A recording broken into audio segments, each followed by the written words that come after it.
Today's our topic is divisibility of integers. पहले तो topic का जो नाम है उससे हमें थोड़ा सा क्वेश्चन रेज होता है कि ये टॉपिक जो है वो इम्पोर्टेंट ही क्यों है, इसकी इतनी वर्थ क्यों है कि इसको एक अलग से जो है वो टॉपिक बनाया गया है. Let's see the motivation.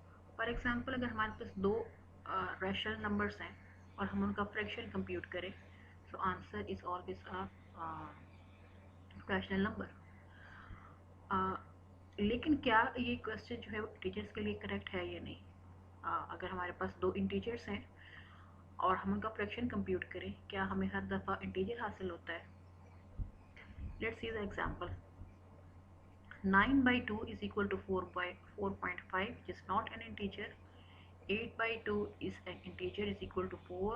और ज़रूरी नहीं है कि सिर्फ हम पॉजिटिव इंटीजर्स का ही फ्रैक्शन कंप्यूट करें, हम नेगेटिव इंटीजर्स के साथ भी जब फ्रैक्शन कंप्यूट करते हैं, sometimes we get answer as integer and sometime answer as real number other than integer. For example here 9/3 is -3. So हमारे लिए जो ये दो एग्जांपल्स हैं ये दोनों इंटरेस्टिंग हैं. सो here we define the first definition. कब एक इंटीजर दूसरे इंटीजर को डिवाइड करता है, इसकी प्रिसाइज डेफिनेशन क्या है. Consider two integers a and b. a is non-zero. we say a divides b और इसकी जो नोटेशन है उसको हम ये यूज करेंगे. a divides b if there exists an integer c such that b is a multiple of a and b is a multiple of c as well. सो जितने भी हमने क्वेश्चन सॉल्व करने हैं या इससे रिलेटेड जो प्रॉपर्टीज का प्रूफ लिखना है, उन सब के लिए सिर्फ आप यही एक डेफिनेशन को माइंड में रखेंगे. जो डिवाइडेड है, जो डिवाइजर है a, उसका नॉन ज़ीरो होना ज़रूरी है. लेकिन जो डिवाइडेड है b, that can be any integer, positive, negative, even zero. एक ड्यूअल फ्रेज या मीनिंग है, उसको भी देख लेते हैं. Let's see the remark. The phrase A divides B is the same as B is a multiple of A. So इसी definition में अगर A divides B कहते हैं, the same is B is a multiple of A. See the first question of the exercise from your book. Does 17 divides 68? एक question आपसे पूछा गया है, इसको आपने yes और no या एक्सप्लेन करके इसका आंसर देना है. हमारे पास टूल क्या है, इस वक्त हमारे पास सिर्फ टूल जो है वो एक ही डेफिनेशन है. a divides b holds are correct if b is a multiple of a. अगर आपको दो ऐसे इंटीजर मिल सके so that b is product of these two integers. So हमें यहाँ देखना है कि क्या हमें दो इंटीजर्स ऐसे मिलते हैं जिसमें से एक 17 है और एक दूसरा फाइंड आउट करना है, सो दैट इनकी हम प्रोडक्ट कंप्यूट करें, आंसर 68 आ जाए. सो यहाँ पे अगर आप कोई भी इंटीजर पुट करें, 1 पुट करें इज 17, 2 पुट करें इज 34, 3 पुट करें इज 51. अगर हम यहाँ पे 4 पुट करें we get the answer 68. So we can fit 4 in this square and we get the product of these two integers as 68. So yes, 68 is a multiple of 17, or we can say that 17 divides 68. Similarly, the next question is, does 17 divides 84? सो अब हम इसके answer में देखें क्या हम 84 को as a multiple of 17 लिख सकते हैं. सो 17 टाइम्स जो 4 कंप्यूट करते हैं इज 68. 17 को 5 से डिवाइड करें, 17 को 6 से डिवाइड करें, सो ऑन. सो ये नंबर बीच में कहीं पे 84 मल्टीपल 17 के नहीं आता. So that means there does not exist an integer c such that 84 can be written as a multiple of 17. So 17 doesn't divide 84. So with this slash meaning is 84, this slash mean 17 divides. लेकिन जब इसका हम negation का sign डाल देते हैं, that means 17 doesn't divide 84. Okay, so let's see some properties. The first one is prove that if a is an integer other than 0, then 1 divides a. ए के बारे में कुछ मेंशन है कि ये पॉजिटिव भी हो सकता है और नेगेटिव भी हो सकता है. सो अगर हम इस प्रॉपर्टी को प्रूव कर लेते हैं, इसका मतलब ये है कि 1 हर नॉन ज़ीरो इंटीजर को डिवाइड करता है. सो हमें क्या करना, if 1 divides a, so we have to prove that a is a multiple of 1. Simply if we can write a is equal to product of 1 and a, so that means this a is a multiple of 1, or equivalently we can say that this 1 divides a. Simple exercise to prove property भी है, कह सकते हैं. Consider 3 integers a, b and c where a and b are non-zero such that a divides b and b divides c. Then we have to prove that a divides c. That mean एक transitive law जो है divisibility में वो hold करता है.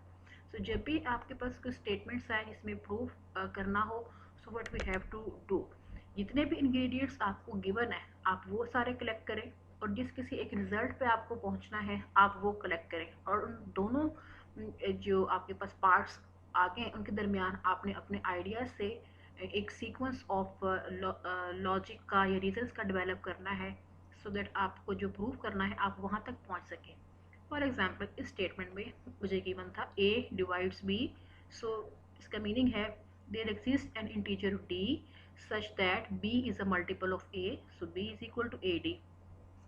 Similarly, b divides c, so there exists an integer e such that c is a multiple of b or c is a product of b and a. और हमें पहुंचना किस आर्गुमेंट पे है, हमें ये प्रूव करना है a divides c, so इसका इक्विवेलेंट मीनिंग है c is a multiple of a, so we have to find a factor such that this factor when multiplied with a it gives us c. Okay, so यहाँ पे हमें बीच में अपने इस सारे ingredient में और इस लाइन के दरमियान जो है वो आर्ग्यूमेंट डेवलप करना है. सो हमें सी को किसी तरीके से ए का मल्टीपल लिखना है, लेकिन इन आर्ग्यूमेंट्स को यूज़ करके. सो हम क्या करेंगे, इस इक्वेशन से बी की जो वैल्यू है वो इस इक्वेशन 2 में पुट कर देंगे. So c can be written as a product of a times d and a, because d and e are integers, so their product is also an integer. So c is equal to integer multiplied by another integer. That means c is a multiple of a, or equivalently we can say that a divides c. सिर्फ divisibility की definition से और जो हमें दो technique सिखाई गई हैं कि हमने प्रॉपर्टीज़ को प्रूव कैसे करना है, इनकी हेल्प से आप क्वेश्चन नंबर 1, क्वेश्चन नंबर 8 और कुछ प्रॉपर्टीज़ जिस सेक्शन में गिवन है वो आप खुद से सॉल्व करने की कोशिश करें. The next extension of this topic is the division algorithm. What is the motivation of this topic? हम ये जो एल्गोरिथम है वो क्यों बनाया गया और इसकी क्या जो है वो इम्पोर्टेंस है और इससे जो रिलेटेड क्वेश्चन है वो कैसे सॉल्व करने हैं, इसको ज़रा देखते हैं.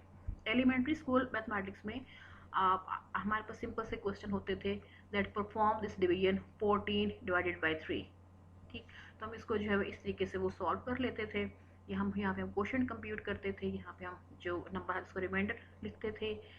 ये जो नंबर था एट द प्लेस ऑफ 14 इसको हम डिवाइडेंड कहते हैं, और at the place of 3 this number is called the divisor. और फाइनली जो है हम लिखते थे 14 is equal to 3 times 4 plus 2. This 2 is called the remainder, और इसकी प्रॉपर्टी है कि ये इसकी वैल्यू 0 से स्टार्ट हो सकती है and it is strictly less than the divisor. So this remainder is 0 is lies between 0 and this the divisor, or 0 भी हो सकता है. But here is a simple question. हम सिर्फ दो पॉजिटिव जो है इंटीजर्स उनकी ही डिवीजन की परफॉर्म करते हैं, उनमें से एक नेगेटिव भी तो हो सकता है. फॉर एग्जाम्पल अगर इसी क्वेश्चन में हम 14 का साइन चेंज कर दें and the question becomes how to perform division -14 divided by 3, तो तब हमारे पास क्वेश्चन क्या होगा और रिमाइंडर जो वो कैसे कंप्यूट करेंगे. So first we see the statement कि क्या ऐसी डिवीजन पॉसिबल भी है या नहीं. So answer is yes by the theorem. Let a be an integer, any integer, d is a positive integer, then there exist integers q and r such that a is written as dq plus r, where r lies between 0 and d and r can be 0. ये जो मैंने यहाँ पे d के साथ divisor लिखा है, q के साथ कोशेंट लिखा है एंड r के साथ रिमाइंडर लिखा है, ये सिर्फ आपको जो है वो याद दहाने के लिए है कि कि जो इंटीजर्स के जो है वो सेटिंग कैसे है, उनका नाम कैसे लिखना है। लेकिन जब आप इसकी स्टेटमेंट लिखेंगे या कहीं पे ऐसी कोई स्टेटमेंट आप यूज़ करेंगे तब आप इनके साथ ये नहीं लिखेंगे। सो ए इज डिवाइडेंड। सो डिवाइडेंड कुछ भी हो सकता है, पॉजिटिव और नेगेटिव, लेकिन जो डिवाइजर है that is a strictly positive integer, और इनके कॉरेस्पॉन्डिंग, इस पेयर के कॉरेस्पॉन्डिंग हमारे पास क्वोशिएंट और जो है रिमाइंडर एग्जिस्ट करते हैं, so that we can write this equation as. So that means ये जो हमारा क्वेश्चन यहाँ पे हमने रेज किया इसका आंसर येस है। लेकिन प्रॉब्लम ये है कि इसको हम जो है वो क्वोशिएंट और रिमाइंडर जो है वो कंप्यूट करना कैसे, बिकॉज इस तरह के केसेस में तो हमें कंप्यूट करना आता है, but when one of the integer is negative, so उसको कैसे करना है। सो पहले हम देखते हैं कि ये जो हम जो मेथड हमें ऑलरेडी पता है उसमें हम कर क्या रहे होते थे। फॉर एग्जाम्पल मैंने 14 को डिवाइड करना है 3 से, व्हाट वी डू, हम 0 से इंटीजर्स लिखना स्टार्ट करते हैं सीक्वेंस 0 1 2 3 4 5 6 7 8 9 10 11 12 13 14, बिकॉज हमें 3 से जो है उसको डिवाइड करना है। So what we do, we make a group of 3 consecutive integers. We stop at the 11. Is 11 lies between 0 and 3? No. हम इसको अगेन से जो वो नेक्स्ट 3 इंटीजर्स जो है वो इसमें से निकाल देते हैं। The next number is 8। क्या 8 0 और 3 के दरमियान है? नो। एक दफ़ा फिर से हम जो है नेक्स्ट 3 इंटीजर्स जो है वो एक्सक्लूड कर देते हैं। The next number is 5। क्या 5 0 और 3 के दरमियान है? Answer is again no.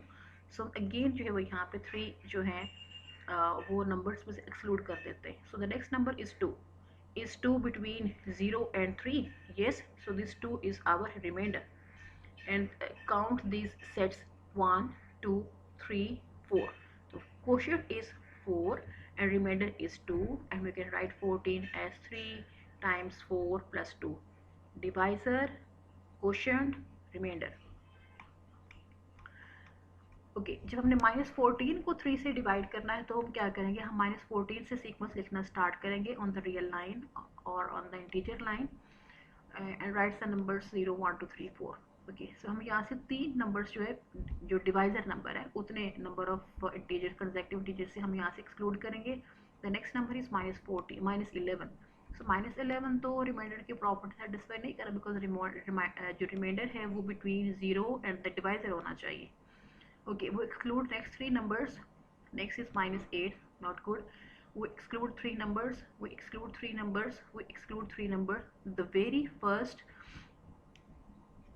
non-negative integer is 1. That is good. So this 1 is our remainder. And what is the quotient? Count these sets 1, 2, 3, 4, 5. Because all these are on the negative side of the real line. So the quotient is -5. Remainder is 1, so we write -14 as divisor, this quotient plus remainder. Here's your homework. Solve question number 9 to 12 which are on the page number 244.